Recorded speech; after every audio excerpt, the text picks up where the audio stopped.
రీసెంట్‌గా నేను మా కజిన్స్‌తో తిరుమలకి వెళ్ళడం జరిగింది. మనం వెళ్ళాలి అనుకుంటే కుదరదు. ఆయన మనకి దర్శనం ఇవ్వాలనుకుంటేనే కుదురుతుంది. శ్రీ వెంకటేశ్వర స్వామి తన దివ్య దర్శనాన్ని మనకి పిలిపిచ్చేశారు. అందుకే ఏం ప్లానింగ్ లేకుండా తిరుమలకి స్టార్ట్ అయిపోయాం.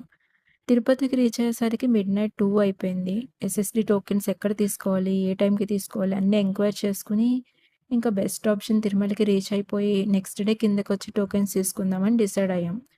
సో, మిడ్‌నైట్ కావడం వల్ల తిరుమలకెళ్ళే రోడ్ చాలా ఖాళీగా ఉంది. 1 అవర్‌లోనే మనం తిరుమలకి రీచ్ అయిపోయాం. తిరుమలకి రీచ్ అవ్వగానే మన వాళ్ళు ఫోటో సెషన్‌కి రెడీ అయిపోయారు. స్వామివారి సన్నిధిలో అలా గోపురం చూస్తూ, లైటింగ్స్, స్ట్రీట్ చూస్తూ టైమ్ పాస్ చేసేసాం. తెలియకుండానే టైం 6 అయిపోయింది. ఇంకప్పుడు రూమ్‌కి వెళ్ళి ఫ్రెష్ అయిపోయి ఎస్ఎస్‌డీ టోకెన్స్ కోసం మళ్ళీ తిరుపతి వచ్చేసాం. అండ్ టోకెన్స్ తీసుకోవడానికి 5 అవర్స్ టైం పట్టింది. It's very tough. బట్ అలా అయిపోయింది. ఇంకా డే వ్యూ ఎంజాయ్ చేసుకుంటూ తిరుమలకొచ్చేసాం. అదివో అల్లదివో శ్రీహరివాసము 10,000 శేషుల పడగలమయము. అదివో అల్లదివో శ్రీహరివాసము 10,000 శేషుల పడగలమయము. అదివో అల్లదివో శ్రీహరివాసము.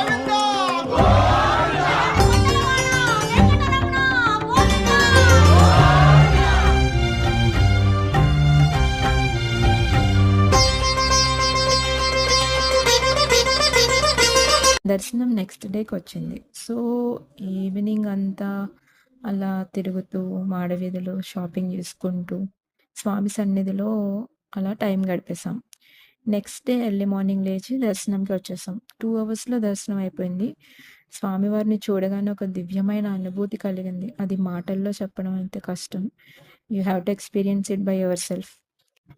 అండ్ తిరుమలలో ఉన్న ఈ 2 డేస్ కూడా మేము మాతృశ్రీ తరిగొండ వెంగమాంబ నిత్య అన్నదాన సేవా కేంద్రంలోనే భోంచేసాము.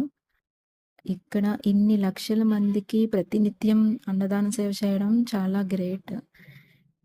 అండ్ ఇక్కడ ఫుడ్ కూడా చాలా టేస్టీగా ఉంది. మనకి ఫుడ్‌లో అయితే వడ, ఇంకా ఒక కర్రీ, ఒక స్వీట్ అండ్ పచ్చడి, రైస్, ఇంకా సాంబార్, రసం, పెరుగు ఇవన్నీ పెట్టారు. అన్నీ టేస్టీగా ఉన్నాయి. ఎన్ని సార్లు కొండకొచ్చా గానీ ఈసారి చాలా స్పెషల్‌గా